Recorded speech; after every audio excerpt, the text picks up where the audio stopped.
त्रिदलं त्रिगुणाकारं त्रिनेत्रं च त्रियायुधं त्रिजन्म पापसंहारम् एकबिल्वं शिवार्पणम् त्रिशाखैः बिल्वपत्रैश्च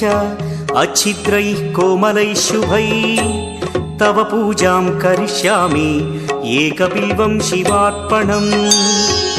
कोटिकन्या महादानं तिलपर्वतकोटयः काञ्चनं शैलदानेन